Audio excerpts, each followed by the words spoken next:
Hello, welcome to my channel Olivia's little moment. আবার বেশ কয়েকদিন বাদে ভিডিও ছাড়ছি। আজকে বানিয়েছিলাম চানা মশলা। তো ফার্স্টে দেখলাম যে চানাগুলো বয়েল করা ছিল, তারপরে পেঁয়াজ কুচি, টমেটো আর রসুন আর তার সাথে একটু পেঁয়াজ কুচি দিয়ে বেটে নিয়েছিলাম। তারপরে কড়াইতে সরষের তেল গরম করতে দিয়ে একটু জিরে এবং শুকনো লঙ্কা ফোড়ন দিয়ে নিয়েছিলাম। তেলটা গরম হয়ে এলেই পেঁয়াজ কুচিগুলো দিয়ে একটু ভাজা ভাজা করে নিতে হবে যতক্ষণ না লাল হবে। তারপরে যে টমেটো পিউরিটা ছিল সেটা দিয়ে নিতে হবে। এই পিউরিটার মধ্যে রসুন আর পেঁয়াজও ছিল। তারপরে দিয়ে নিয়েছিলাম হলুদ, জিরে, ধনে, আদা, নুন, কাঁচা লঙ্কা জাস্ট ফর টেস্ট, আর তার সাথে ছিল রেড কাশ্মীরি পাউডার, সেটা জাস্ট ফর কালারের জন্য। সেটা দিয়ে কষাতে কষাতে তেল ছাড়ার ওয়েটে ছিলাম। তেল ছাড়তেই চানাগুলো দিয়ে দিয়েছিলাম।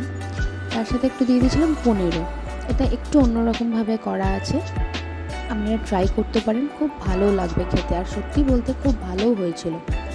লাস্টে মশলার জলটা দিয়ে আন্দাজ মতো একটু ফুটতে দেবেন। সেসব নয় তো হলো, এরপর তো পরিষ্কার করার পালাও থাকে। যাই হোক, ওটা ফুটতে ফুটতে আমি এদিকে সব কাজগুলো সেরে নিচ্ছিলাম।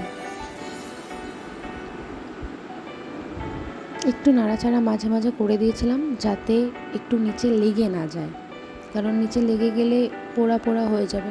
তার জন্য মাঝে মাঝে গিয়ে একটু নাড়াচাড়া করে দিচ্ছিলাম। আর সেই ফাঁকে ফাঁকে রান্নাঘরটাও গুছিয়ে নিতে হয়েছে পরিষ্কার করে।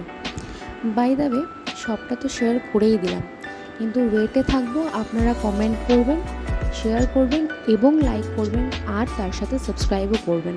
আর অবশ্যই কমেন্টে জানাবেন যে কেমন লাগলো চানা মশলাটা এই ওয়েতে করে।